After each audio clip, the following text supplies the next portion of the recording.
The Square Ball Podcast. Hello there and welcome to the show, brought to you by Levi Solicitors. 15% off the big three legal services: wills, probate, conveyancing. Do you want to say it, Phil? Now you're on board. Wills, probate, conveyancing. Love it. Practicing all weekend. Absolutely love it. LeviSolicitors.co.uk/Monday Club for that. I'll quote Monday Club when you contact Levi's. You can get the regular 10% off your legal fees and everything else. Legal services for you personally and for your business. Head to LeviSolicitors.co.uk/Monday Club. Dan here from the Square Ball, along with Phil Hay from The Athletic, as we dive into the little bite-sized Monday edition, where we have a bit of a chat against the clock for 15 minutes, you and I, Phil. We will start that clock right now, and I'll tee you up with the first question, which is, it's more of a statement. It's not Brendan Rodgers, then? No, it's not.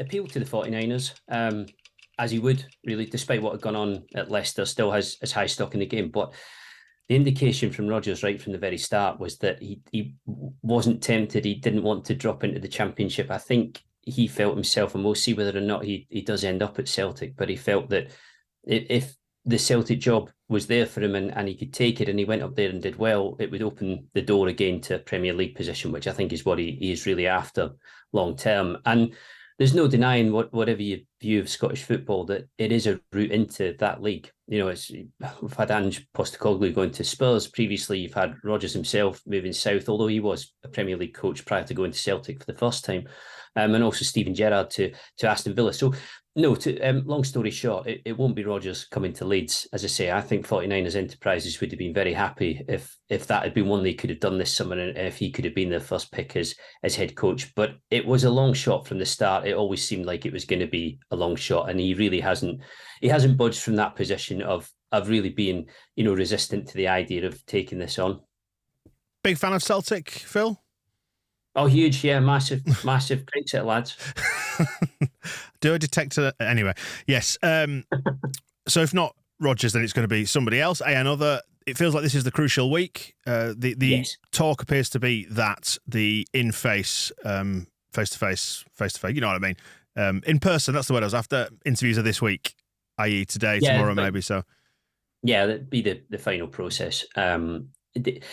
They are up against the clock now. I mean, they've been up against the clock from the end of the season, and more so this summer, even had it been fairly stable, or more stable than it has been ownership-wise. The World Cup obviously truncated the season quite dramatically. So we are already at the point where the fixtures are coming this Thursday. Premier League fixtures are already out. It's kind of blink and you miss it this summer.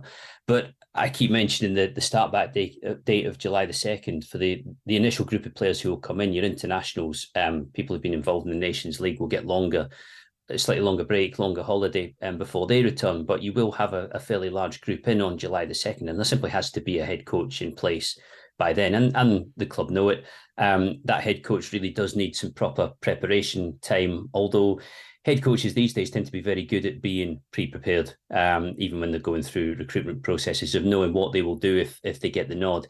But it does need to conclude this week. I think we will see it conclude this week. You'll have all the big hitters heavily involved on Leeds' side in these discussions and in these meetings. And it will be another week, a little bit like a couple of weeks ago with the takeover, where we're just waiting for a verdict and for white smoke. I mean, nature abhors a vacuum, doesn't it? It's been pretty quiet since that story first broke about the takeover being in the process of being completed. As you say, it's 2 weeks until the players are now back. Do you think this has taken too long to recruit a manager, or why is it that maybe it's taken until this week to get them sort of boxed off? Are we waiting for the personnel from San Francisco, or what's the big deal here? Well, the Parag Marathi will be involved in this process. I mean, as chairman to be at the club, I assume ultimately be his decision about what is done, and he'll take guidance on that. And it's not a secret that Angus Kinnear has kind of been leading this process from an early stage or from the end of the season, where setting up preliminary meetings, preliminary chats with people, sounding out possible options while the takeover deal was pending, and while they were really waiting for that green light to let them get on with it properly. I think what you would say is that by the time this is done, it'll have taken as long as it was able to take. It can't stretch much further than this, purely because of the timing of pre-season. You'll have seen Leicester last week doing Enzo Maresca, Manchester City's number 2, as their new head coach. A really interesting appointment, I think, actually, and quite fascinating to see how that goes for them. It's not as if it's all sweetness and light at Leicester, and there'll be implications for them from relegation. But the fact that their ownership situation is established and fairly settled meant that they were able to get on with it, I think, a little bit more quickly than Leeds. But even so, it took until Friday of last week for them to properly nail that down. So I would think at Leeds, within the next few days, and certainly by the end of this week, they'll have it in their heads that they will have this decided, and they'll know what is happening. And I don't think an appointment at this point in June necessarily creates a problem. I mean, I think back to Bielsa arriving, I think it was June the 23rd when he appeared at Thorpe Arch for the first time and then came and did that long press conference down at Elland Road.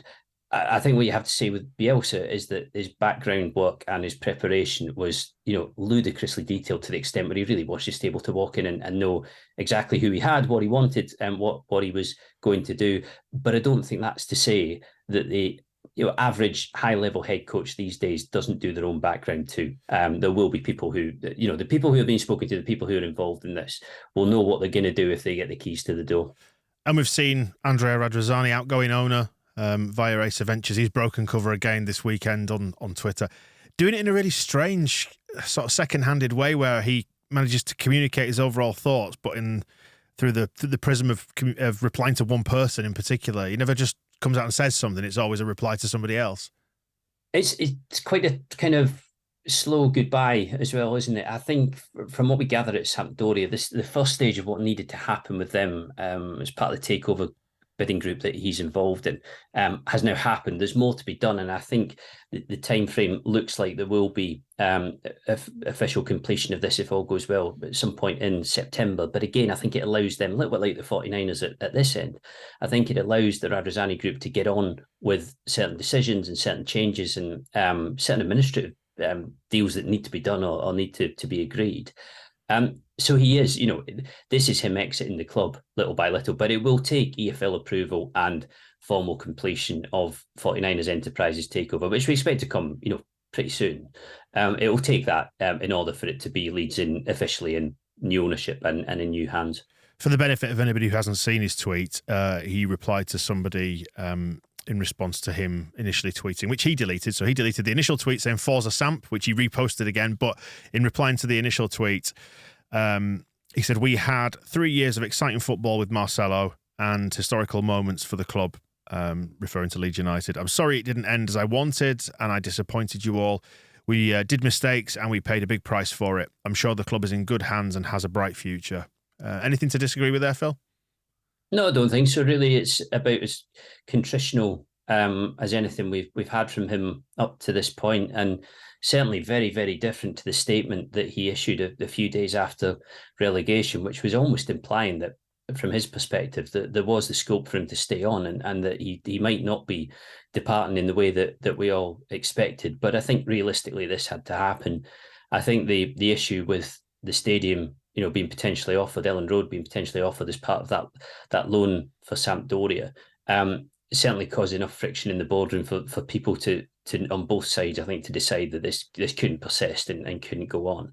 So here we are, and I guess you have to say that people would like to hear a hell of a lot more from him than that, I think, when it comes to what's gone on over the past 2 years. But yeah, contrition's never a bad thing in these circumstances. And a news story this morning, Monday morning as we speak, about one of the investment group behind 49 Enterprises, a guy called Rudy Klein Thomas, who's interesting.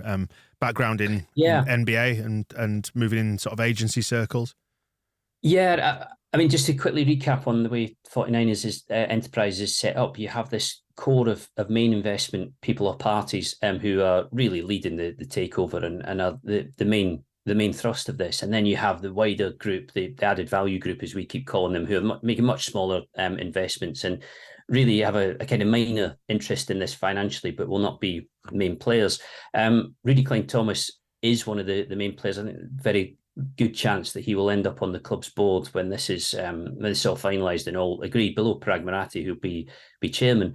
But he's an interesting career, Klein Thomas. He studied at Providence in Rhode Island, and he got into working as an NBA agent, working in basketball via an internship with the NBA, and his career's developed pretty rapidly from there, and it's taken him into business circles, taken him into venture capitalist circles. The type of people who we knew were going to be involved and be behind 49ers Enterprises project at Leeds. So there's a profile online which people can read of him, gives a good indication of what he's done, of where his career's gone, what he's been involved in. And interesting guy to be involved, I think. And there do seem to be quite a lot of personalities in this who, are worth talking about and worth looking at. Any more names in the frame then that are coming to light? We've seen some of the celebrity ones, like the golfers and things like that. Do you think they've maybe learned from like the Wrexham example and trying to get some faces, if you like, to front this out? This is the wider group that you were talking about. Well, that to me seems to be the benefit of the added value group. Although, again, questions need to be asked about that, about what the sort of wider purpose of it is. Clearly, they're putting money in, so it creates a fund of sorts, and it helps to bulk up the amount of cash that is behind this 49ers enterprise project. But that is not where the big sums of cash are coming from in order to do the takeover. But you're right, people like Ricky Fowler, who was talking last week about trying to get on board with Jordan Spieth and at least one other golfer as well. They are faces who you can apply to this. They are people who can bring attention to the project. They are people who, to use Wrexham as an example, and you mentioned them, I think it was American Airlines who are sponsoring their shirts in League Two. That is a big sponsorship deal. It's United Airlines, Phil, but close enough. United Airlines, sorry. Yeah. You get the general idea. But yeah, that's a really, really big name to have on a League Two shirt. And that, I guess, is the kind of difference that it can make. You would almost think that Leeds still in the Premier League, and that was obviously the intention of the 49ers, was that they would buy Leeds in the Premier League. Then you don't necessarily need these personalities to spread the word and spread your name around, because the Premier League gets so much exposure anyway. But I don't think it hurts, and I don't think it does any harm. And just to repeat something I said previously, the people who are in the added value groups with really small investments in the club, they're not going to be influencing strategic decisions and strategic ideas or plans at Leeds. That will come from the main core of investors. And I think more than anything, it will come from Marathi and the people closest to him. He is, as chairman, he is going to oversee all of this. Does it feel like this is a crucial week coming up? Silly question, really. Well, a crucial decision, I think, rather than a crucial week. If the search for the head coach was to drag on too much longer, and I really don't think it will, and I really don't think it should, but if it was, then you'd almost be running up to the point where you were naming somebody right as pre-season was starting, which is clearly not ideal. So it's a crucial week in the sense that when it comes to picking the head coach, they've got to get the decision right. A decision has to work, particularly if they do see this as a one-season hit in the championship. Get at it, get after it, get promoted. The head coach is crucial, absolutely crucial. Recruitment is going to be really important as well, but on the playing side. But when we ran the survey beginning of last week, just asking questions about what comes next, one of the questions was, what is the single most important decision of this summer? And the largest number of responses was head coach. That is the thing that will dictate how the team plays. That will dictate the plan of attack. That will dictate how good a side Leeds are, notwithstanding the fact that you need good players also.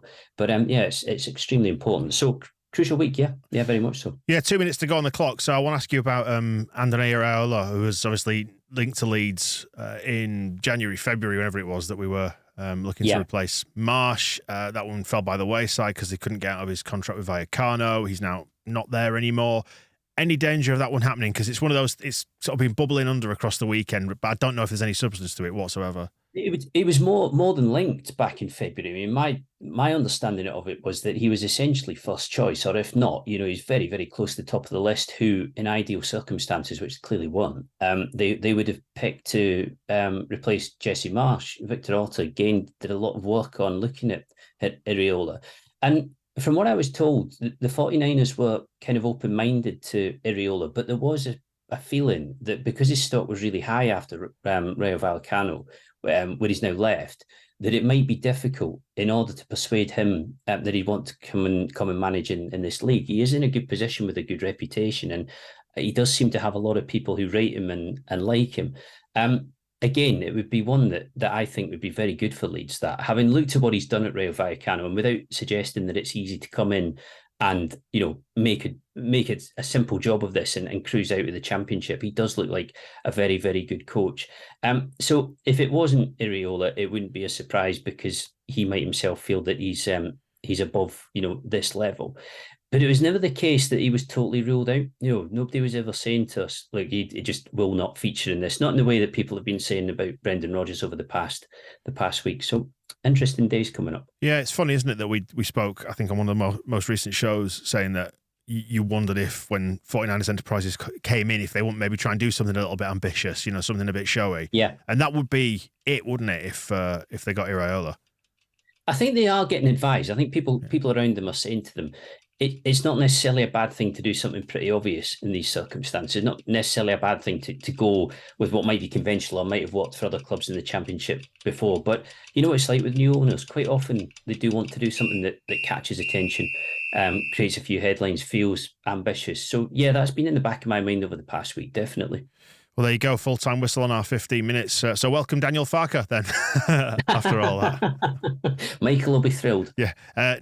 I think it wouldn't surprise me if that was the case at all, if it was Farke, because I don't think it would me either, though. Yeah, I do want to know we're running into overtime here, but I do wonder if they are in danger of overthinking it maybe sometimes, with the management appointments. Well, to go by what they did initially and the groundwork that was done by Kinnear, you'd almost have said the opposite. Not that they were being ludicrously simplistic about it, but there did seem to be that sense of, if something has been proven to work in that division before, then what's the harm in looking at it? What's the harm in thinking about it again? As I say, I think if you open the Daily Mail and it says it's Areola, you'd be pretty happy with that. And yes, if it's a bit out there, you might say, or if it's ambitious, you might say, well, it's not necessarily taking the simple option but outstanding coach by the looks of things. Final question then, because we are well over time. Somebody will get upset about this, so I will wrap it up. But I just want to ask you, do you think by the time we reconvene in the second half of the week that they will have made an announcement? I wouldn't like to pin my colours to the mast and say absolutely yes, but I'd be quite surprised if and we'll be chatting on Thursday, I'd be surprised if by that point things hadn't developed. We shall see. Thanks, Phil, for our Whistle Stop tour on Monday morning. We will get back together on the Square Ball feed again. Thursday we're going to record, so that one should be out with you by about Friday. Enjoy the rest of your Monday. Thank you very much. We'll speak to you soon. The Square Ball Podcast.